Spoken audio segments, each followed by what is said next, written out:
안녕하세요. 네, 오늘은 새로 나온 프로그램이죠. 이슈라는 프로그램인데요. 간단하게 한 주간에 무슨 일이 있었는지 김지아 이사님과 함께 짚어보도록 하겠습니다. 네, 김지아 이사님. 안녕하십니까. 김재학입니다. 오늘 새로운 프로그램이 또 나온 것 같은데 제목이 상당히 마음에 듭니다. 이슈? 네, 네. 예, 코인 이슈? 네, 알겠습니다. 저희가 너무 한 가지만 이슈 점검을 통해서 다루는 것 같아서 좀 얇게 그리고 이제 다른 무슨 일이 있었는지 짚어보도록 하겠습니다. 첫 번째죠. 근데 이거는 좀 중요한 뉴스입니다. 미국의 대형 결제 업체죠. 페이팔이 달러 고정 스테이블 코인인 PYUSD를 출시했다는 소식입니다. 네. 이게 좀 특별한데요. 일단은 페이팔 같은 경우에는 이베이라는 그 이커머스 소설 업체죠. 네, 거기에 이제 결제 수단으로 사용되고 있는데요. 이베이 같은 경우에는 이제 전 세계적으로 활성 그 숫자가 4억 3,100만이라는 엄청난 데이터를 가지고 있는데 이게 만약에 활성화가 된다면은 결제 수단은 이제 PYUSD로 이제 대체될 거라는 기대감이 엄청나게 이제 그 채택 촉진을 한다는 그런 의미로 굉장히 이제 좋은 뉴스로 이렇게 나온 상황입니다. 네. 이제 스테이블 코인이 엄청 늘어나겠네요. 스테이블 코인이 엄청 늘어난 것도 있는데 근데 이게 좀 특징이 있습니다. 사실상 페이팔이 스테이블 코인을 출시했다는 거는 이제 어제 오늘의 일이 아니에요. 아시겠지만 예전에 FTX와 협력을 해서 그 당시에는 이제 FTX와 연관된 솔라나 코인을 기반으로 해서 스테이블 코인을 출시하려는 계획이 있었는데요. 그게 이제 FTX 몰락과 함께 무산이 됐죠. 그래서 이번에 나온 게 이제 이더리움 기반의 스테이블 코인이라고 합니다. 네. 예, 계속하십시오. 예.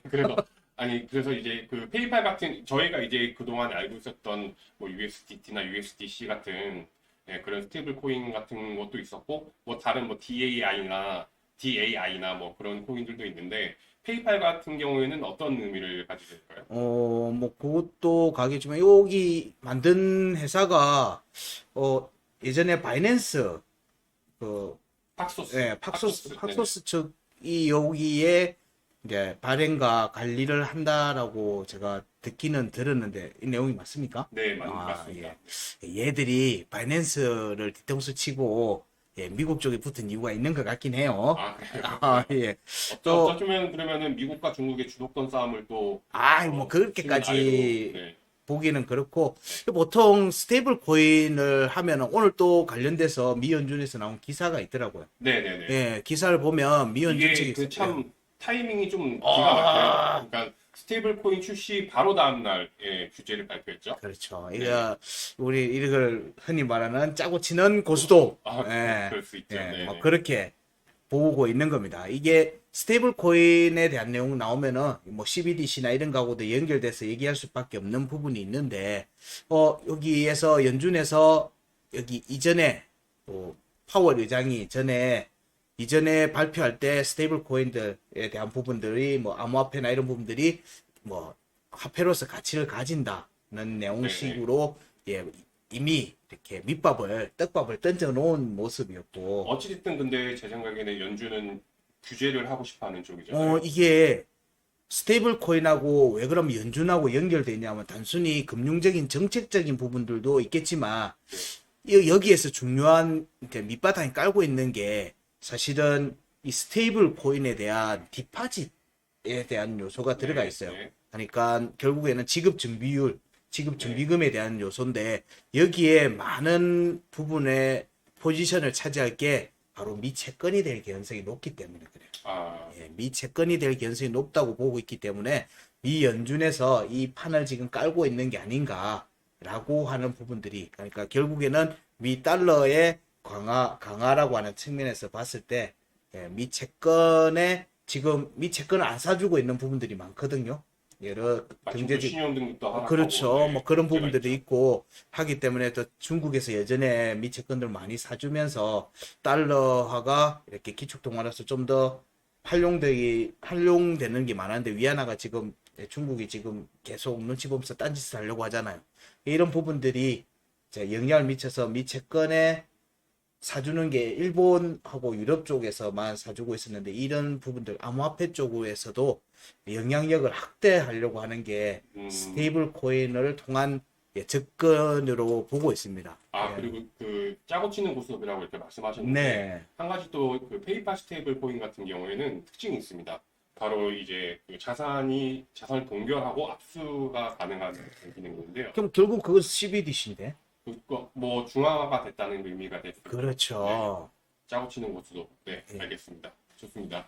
저 다음 뉴스로 넘어가 보도록 하겠습니다. 아, 예. 비트코인 그 ETF 승인인데요. 이게 지금 캐시우드 그 아크인베스트가 출시한 그 현물 비트코인 ETF 그 첫 번째 승인 날짜가 곧 있으면 이제 나옵니다. 8월 13일인데요. 근데 며칠 안 남았네요. 네네. 근데 우리 그 돈나무 누나죠. 이제 그 캐시우드 아, 제가 많이 사랑합니다. 네, 누나 사랑해. 알겠습니다. 네. 그 캐시우드가 그 최근에 나온 말이 이제 어쩌면은 자기들의 ETF 신청이 미뤄지고 그리고 그 뒤에 이제 그 블랙록이나 아니면 블랙록을 포함한 다른 어디 업체들이 신청한 현물 ETF가 동시에 승인될 수 있다고 이렇게 밝혔습니다. 네. 네. 네. 이렇게 되면 이게 그러면은 그 동시 승인되는 편이 나을까요? 아니면은 뭐 한쪽이라도 먼저 승인되는 편이 나을까요? 이게 ETF 승인 부분들에서 지금 여러 승인 요청에는 자산운용사들이나 이런 데 입장에서 보면 결국 승인을 먼저 한 측에 자금이 우선적으로 쏠릴 개연성이 있다가 보니까 네. 사실 아크 인베스트가 먼저 되면은 뭐 블랙록이 뭐 좀 불리할 수도 있다 뭐 이런 내용들이 있어서 블랙록에서 이거를 한번 흔들 수도 있다 뭐 이런 내용들도 예전에 한번 기사가 나왔던 적이 있어요. 근데 제 생각에는 그래도 블랙록이라고 하면은 운영하는 그 자산 규모 자체가 그렇죠. 그냥 사이즈가 예. 다른데 그래서 그게 영향을 미칠까요? 그게 이제 네. 한번 이렇게 전에 SEC 측에서 네. 그 거래소를 관련돼 있는 내용들을 이렇게 보완해라고 하는 보완 명령이 나온 적이 그렇죠. 있었잖아요. 네. 그때 블랙록이 제일 마지막에 적었어요. 그거를 제일 마지막에 제출했거든요. 그거 할 때 그런 이유로 얘기한 내용들도 있었어요. 이게 결국에는 ETF 승인에 따라서 자금 유입의 규모들이 조금씩 달라질 수 있으니까 이 부분에 자산운용사들 입장에서는 좀 신경이 쓰이는 부분일 거라고 봐요. 근데 전체적인 시장의 흐름에서는 일단 이게 이제 어떤 상징적인 요소라고 보는 거거든요. 아, 첫 스타트를 그렇죠. 네. 현물 ETF라고 한 상징적인 요소를 누가 가져갈 거겠냐에 대한 요소가 있기 때문에 네. 결국에는 큰 대세는 영향은 없다.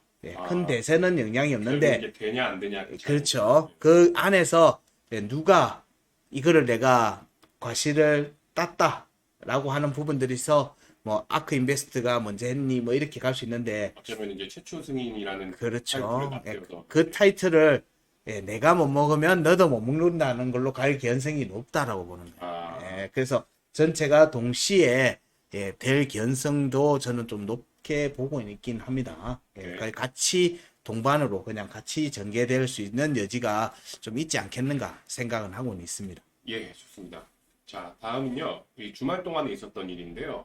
후오비 그 글로벌 거래소죠. 후오비에서 지급 준비 능력에 의혹이 있다는 아담 코프란이라는 애널리스트가 네, 이걸 의혹을 제기해가지고 주말 동안에 이제 그 예치금이 한 5억 달러 정도 감소를 했습니다. 네. 이게 대충 그러니까 대략적으로 설명하면은 이제 많은 후오비의 이제 스테이블 코인과 자산들이 트론이죠. 트론의 네. 저스틴선의 개인 지갑으로 들어가서 이제 개인이 이제 그거를 개인적인 투자 용도로 사용하고 있다 이런 식으로 의혹을 한 건데요.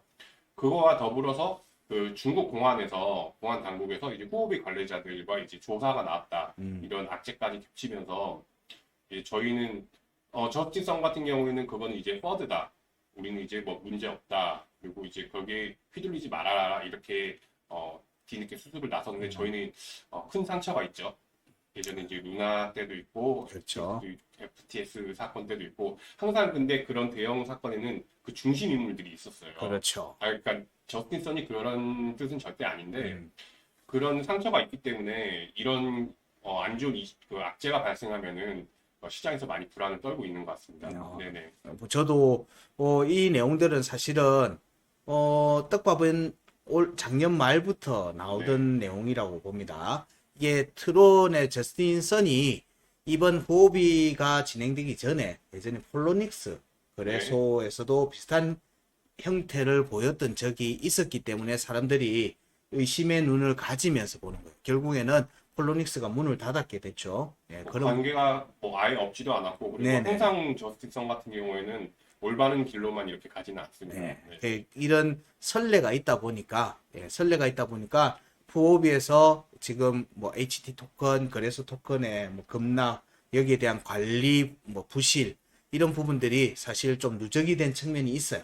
인수하는 과정에서 그래서 후오비에 관련돼 있는 뉴스는 완전히 퍼드라고 하기도 그렇고 그렇다고 이거를 가짜 뉴스든 아니면 이게 또 진짜라고 하면은 그러기에 또 진짜로 하기엔 또 리스크가 너무 클 수도 있는 거고요. 그렇죠. 근데 네. 그 리스크에 비해서 펼쳐지는 외부 상황들은 또 그냥 저냥 넘어가는 분위기.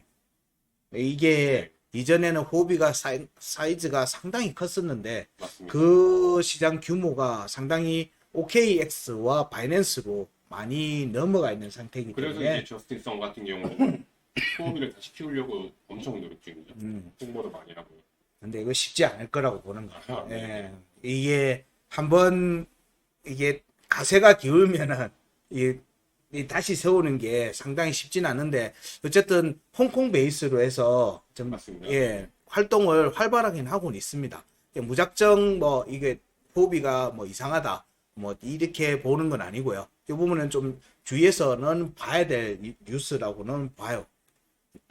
근데 그 뉴스에 너무 매몰돼 버리면 이게 전체 지금 중국발 홍콩발이죠. 홍콩발 이슈가 개선돼서 또 다시 2차 내용들이 나올 개연성이 지금 있는 타이밍이 들어가고 있는데 이제 시작인 경우 그럴 수 있죠. 쟤들이 죄를 뿌리게 놔둘 건지는 좀 의문이긴 해요. 지금 시장 상황에서는 이런 부분들도 고려하면서 좀 보셔라 정도 얘기 드릴 수 있을 것 같아요. 네, 알겠습니다. 참고로 그 하나 더 말씀드리자면은 아까 저희 그 페이팔 스테이블 코인 얘기했었잖아요. 네. 또 아니나 다를까 저스틴 선이 나와서 그거 트론 기반으로 발행해주면 안 되냐고 이렇게 좀 어디에다가 무슨 근데 본인 젓가락은 정말 잘 놓습니다. 본인 홍보는 진짜 세상에서 제일 잘하는 것 같아요. 뭐 2017년부터 이거 하는 거는 감당이 안 됩니다. 네, 이제 마지막인데요. 네. 저희가 저번에 그 주간 이슈 점검으로 한번 다뤘죠. 그 홍콩의 개인 투자자 대상 소매 암호화폐 거래 공격화가 임박했다는 소식인데요. 네. 이게 거기서 이제 해시키 프로와 OSL이라는 그 거래소에서 이제 라이센스가 승인됐는데 네. 이제 현지 시간으로 8월 10일 8월 10일? 네, 10날. 그럼 며칠 안 남았네요. 17시가 오후 5시부터 이제 거래를 할 수 있습니다. 네. 근데 이게 그 소매 거래가 이제 허용인 건 맞는데요. 네. 일단은 처음에는 이제 전문 트레이더만 이제 가능하고요. 대신에 이제 그 수주일 내로 일반 투자자들도 그 거래가 가능한 어플을 출시하겠다고 이렇게 밝힌 상황입니다. 전문 트레이더라고 하면은 뭐 기관들 얘기하시는 건가요? 그 부분 저도 확인을 잘 음. 못했습니다. 라이센스가 있는 건지 거기는 좀 체크를 해봐야 될 것 같아요. 네. 그리고 또 저희 해시키 프로, 해시키 그룹에 또 저희가 좀 주목할 필요가 있죠. 예. 네, 말씀해 주시죠. 뭐 자료는 본인이 갖고 있지 않습니까? 전 자료 여기 제가 띄워드리겠습니다. 예. 여기 보이시죠? 자료가 나옵니다. 해시키 그룹에서 여러 가지 지금 포트폴리오 그리고 또 여기서 거래소 가상자산, 홍콩 가상자산 컨소시엄이라고 하는 부분들에도 네. 영향을 미치고 있는데 여기에 또 인덱스 이제 암호화폐의 지수화 시켜놔 있는 인덱스에 대한 작업들도 참여를 했고 네. 그 내한 내용들도 이미 공유가 됐죠. 저희들 이슈 영상에도 공유가 됐는데 이 해시키 그룹에서 가지고 있는 또 포트폴리오들이 또 있는 거예요. 여기 투자한 포트폴리오가 있고 네.